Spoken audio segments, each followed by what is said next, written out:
My name is Stephen Hamlin of mybodycanlearn.com, and I just returned from a temple service where I saw the minister suffering from postural distortion, where his shoulders were forward like this and his head was forward, and he was a little bit slumped, like down like this, and he was struggling the whole time. This was painful for me to watch, this struggle to sit up straight, and knowing as he did that it won't succeed.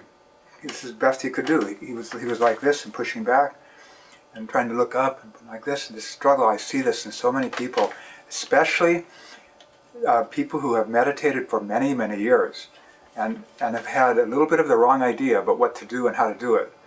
And when these little ideas are corrected, within a week, that posture can shift to where the head will go back and you grow taller, the shoulders will open out, and the back will relax, and you feel like meditation has been so easy. And you don't have this battle where the head is forward and try to push it back.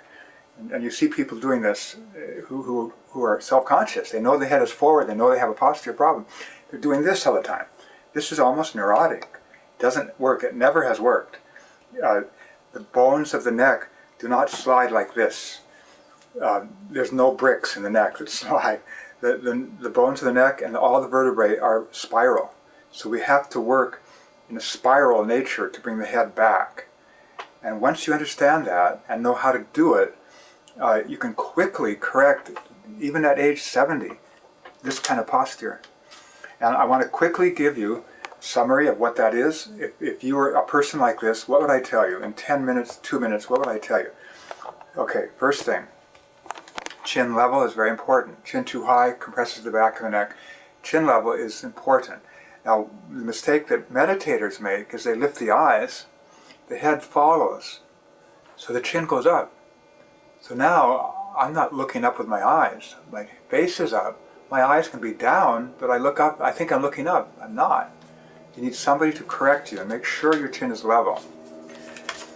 And then, to work with a spiral, it's very simple. You just turn the shoulders, turn the head opposite, and pull the head back, and like grow taller. It's like someone's pushing your chin in and pulling the head up. And then you reverse. Just a little gesture like that. Doesn't take long before meditation, just to pull like that. Over time, that pushes the head back more and more in a spiral. So if you're going to have the habit of pushing the head back, at least do it with the spiral. Counter rotation of shoulders and head, and then push the head back, and it will go, because you're working with the spiral. And it feels really good. It feels really good and sensible.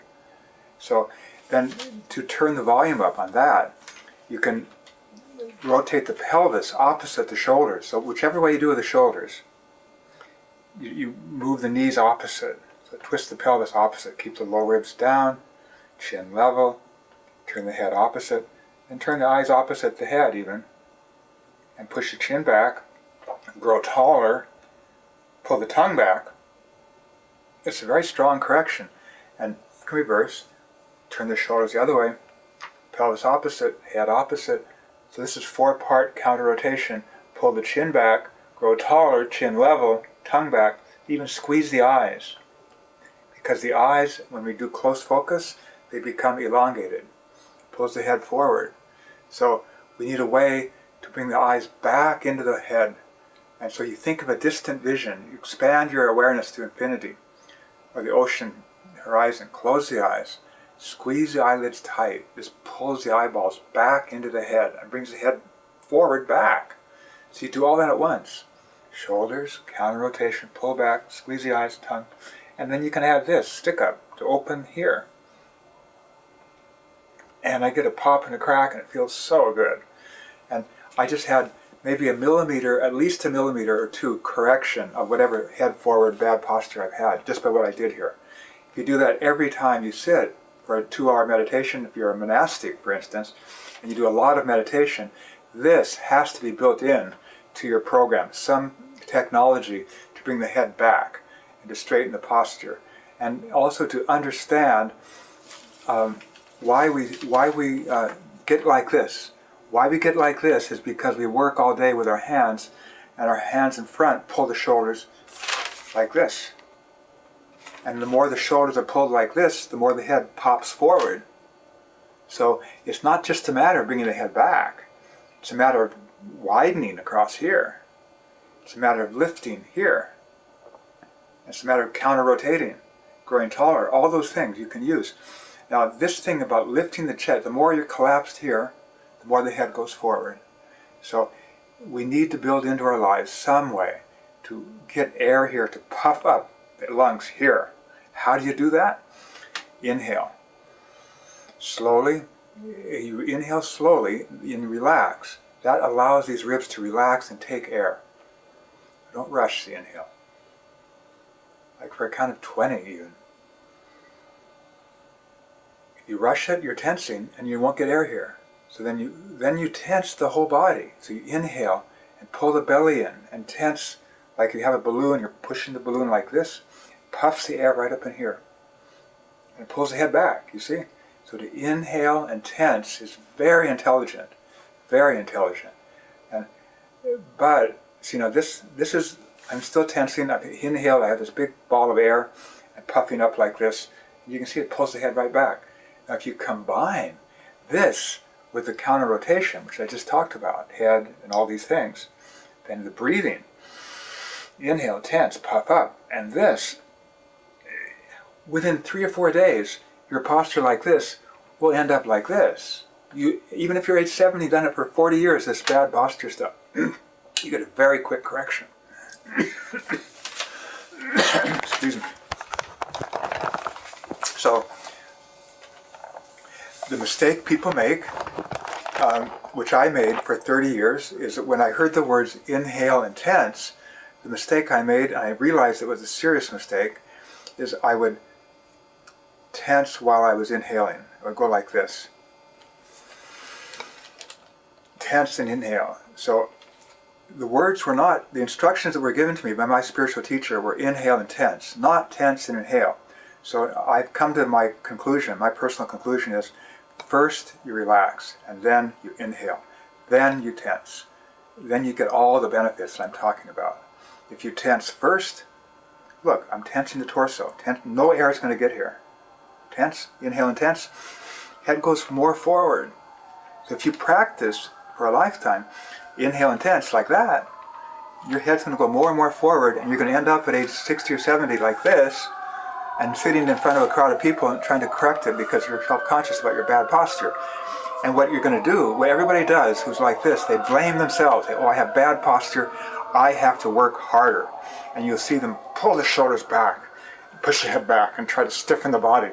And this is horrible self-abuse. It's neurotic self-abuse because you're not thinking clearly about what to do and why to do it. If you want to be an engineer, you go to school, you study, you get your degrees, you have practical experience, you have training, you know what to do and why to do it. You don't just go in there with pliers and cutters and work with an engineer and think you know what you're doing. You have to know what you're doing. And I'm trying to show the reasons for first inhale, then tense. It's very important, and it's genius. If you really get it, first you inhale, relax. Then pull the belly in to push the air up, tense, and then you combine these 4-part counter rotation. Pull the head back. Let's see, I did the hips the same way as the shoulders. I got to turn, think a moment, and do this.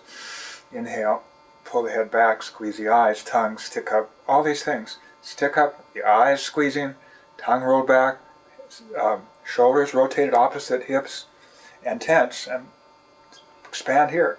It feels so good. It's like God is coming to you and straightening your posture, and you feel so stacked, so relaxed, and you grow taller this way. It's really a beautiful feeling. And I can sit before meditation doing that. I just sit in a posture that's easy for me. If you were to feel my back muscles now, they would be soft, like putty.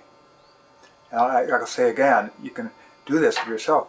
Feel your back muscles when you meditate. If they're not soft like this, softer than this, then you really shouldn't be meditating very long because you're abusing yourself. Frankly speaking, you're going to get neurotic the older you get and the more you meditate like this stiff thing.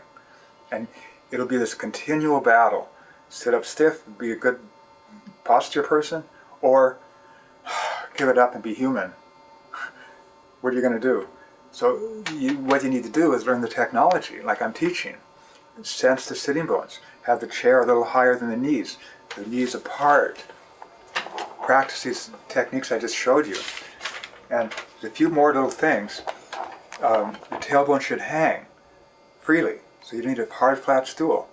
And another thing is, when you sit, because we're looking forward with the eyes, as you meditate, there's a tendency to think of going forward with the head. So you need to counteract that thought by just imagine there's a feather. You have a feather brushing up against your chin. And that just is a gentle reminder to keep the head from pushing forward. It's not that you're pushing the head back, because again, if you just push the head back, there are no bones in the head like this. You can't do anything. That you're just going to stress your body, your neck, and then like a spring, it's going to spring right back. It's no good at all to do this.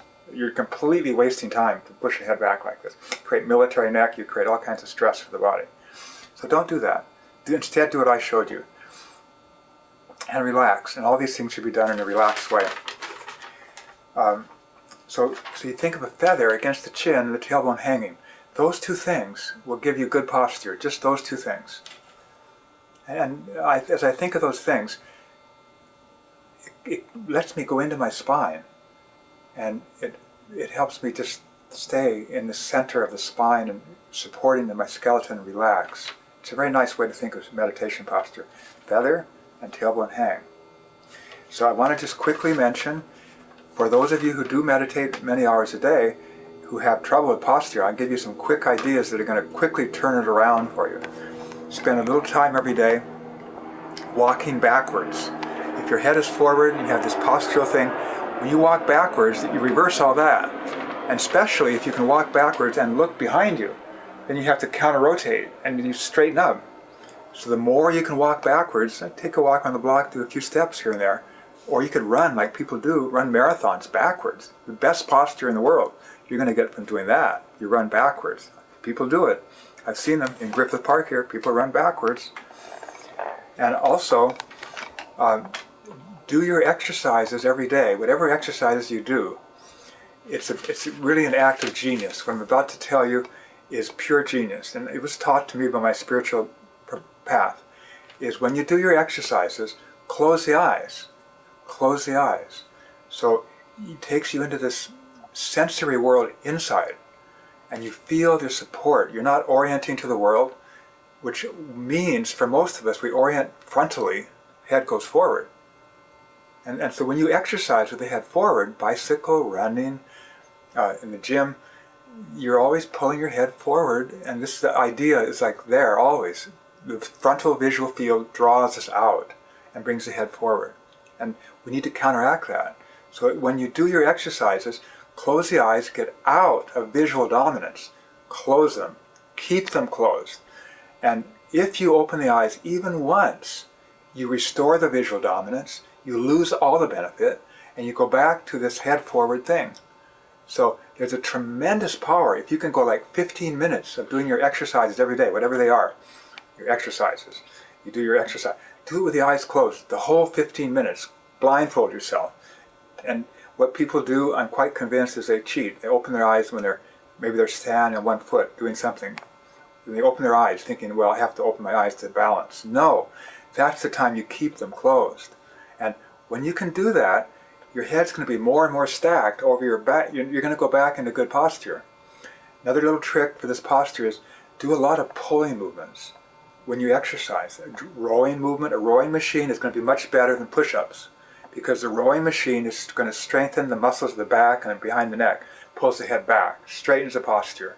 So the lateral pull down, the cable pulling like this, you can even do it isometrically in a chair by yourself. Just pretend like you have cables and you go like that.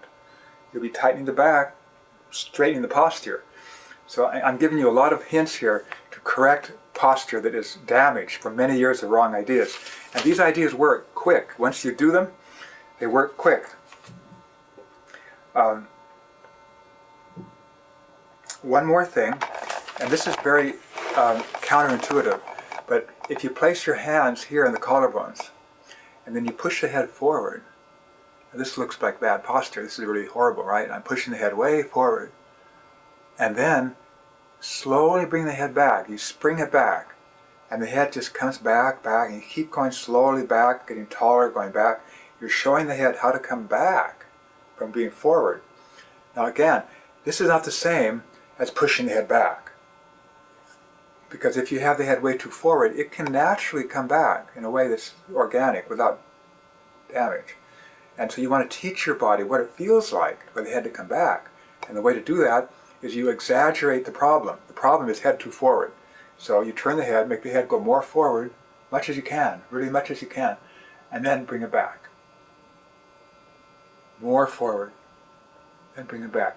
Or you could take a Kleenex or a towel, not a Kleenex, a towel or your thumb or your index finger like this and bite it and pull the head forward like a puppy with a rag. And so you pull the head forward and then bring it back. Pull the head forward, pull back. You're showing the body what muscles to use to pull the head back. Pull the head forward first and pull back. And do this little drill standing, sitting, walking backwards, looking to the side, all these variations will give the body and the neck particularly and the shoulders the intelligence of how to bring the head back and how to keep it back over the center stacked without this constant tendency for head to go forward. Because if you're a lifelong sitter, a meditator, and you end up at age 70 like this, then meditation is going to be a torture and a torment. And yet you like it and you want to do it more and more and more as you grow older. You should, perhaps, but unless you have this technology, what I'm showing you, it's going to be a torment. One more little idea is when you go home tonight, take a blanket and roll it like this.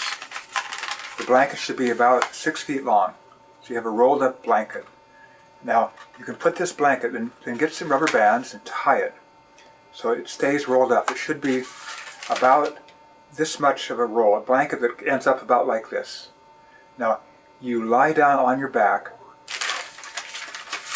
with the roller along your back and the back of your head.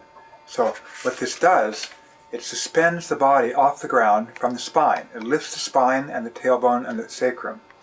And it pulls, gravity pulls the shoulders open. It feels so good. It's the best way to take a nap, to rest, and to straighten your posture.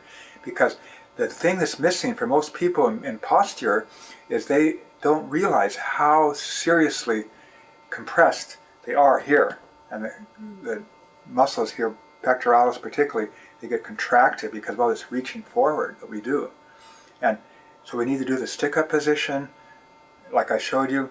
And this roller thing too is wonderful. You can have the arms like this. Many times a day we should have the arms like this, pull them out. This is a very, very spiritual gesture of open receptivity, pulling the muscles here open. This is the opposite movement of reaching forward, typing, working, compressing here. Opening here is a very important movement. Any series of exercises that you do, your first exercise should be something where you open like this. At the gym, they have these cable machines where you do it. It's some machine, you do this. You pull like this or like this. But this is a wonderful thing to do. It's going to help your posture, particularly if you do it with the eyes closed. Particularly if you can have the inhale expanding the chest while you do it. You pull the belly in, keep the low ribs down. And the final thing I want to say is the thing you want to avoid at all costs. And put your hands here in the low ribs. Find where the ribs end. You want to avoid sitting up stiff by pushing the lower ribs forward like that. So you may have heard the words, sit up straight, sit erect, lift the chest, and in response to that, maybe your parents told you all those things, sit up straight. In response to that, what we usually do is we stiffen the back, push the lower ribs forward. This does not lift the chest. This does not lift the chest. It arches the low back, compresses the vertebrae, causes herniated discs, causes back trouble of all kinds for a lifetime. And then you you try to correct the head forward posture by bringing the neck back. You have military neck and damaged lumbar vertebrae. And you may meditate or sit like this thinking this is good posture. No, this is the worst of all postures. You keep the lower ribs down while you do the counter rotation, all these things. And it may feel, if you keep the lower ribs down in line with your pelvis, you may feel like you're slumping. That's because you need to lift the chest with the lower ribs staying down. That means you have to lengthen here. And that's work. That takes a lifetime of work. Like I'm showing you the technology to go about it. But many times a day, stand like this, sit like this, put your hands to the lower ribs, and lift the chest up. Doesn't mean push the lower ribs forward. This is not lifting the chest up. This is not sitting straight. This is sitting curved. The spinal curves are like exaggerated, and you're hurting yourself. The spine is like rock. We want a spinal curve that's gentle and tall, like a J, not an S curve. So that's it. That's my first aid for people who meditate or sit a long time and they have bad posture and you need help right away. Look at this video over and over and master everything I've said and practice it every day. Within 2 or 3 weeks you'll have really good posture. People will wonder, they won't recognize you. Your head will be so far back, your posture will be so good, you'll feel so good in your body you won't know what happened. Thank you very much. And again, my name is Stephen Hamlin, mybodycanlearn.com, and I'd like to also say on my website I will be selling products specifically for certain conditions like neck pain, back pain, shoulder trouble, carpal tunnel, all these different things. I have a specific video and audio and ebooks. So take a look at my website, mybodycanlearn.com. Thank you. The material presented here is for information only. It summarizes the main tools that I have personally used for about 25 years as a Feldenkrais teacher. I've worked with many clients with serious medical issues and other people, and I've found these ideas are safe and simple, they're effective, but common sense dictates that you need your doctor's permission. If you have any questions, if there's any pain, you shouldn't do a movement, you should always be gentle, go slowly. If you have any doubt about the safety of a movement, respect that and don't do it. You can see a professional teacher of movement, an Alexander or Feldenkrais teacher. These people are very good. They've studied posture for a lifetime. You can trust them, and they can look at you, and in a glance, they can tell you what is going on in your body and what you need to do particularly to help yourself. And this can save you many years of futile effort and struggling, doing everything or trying to accomplish something you don't really need to accomplish in the way of posture. When you have a professional, experienced person looking at you and you follow their advice, it can save you lots of effort and time.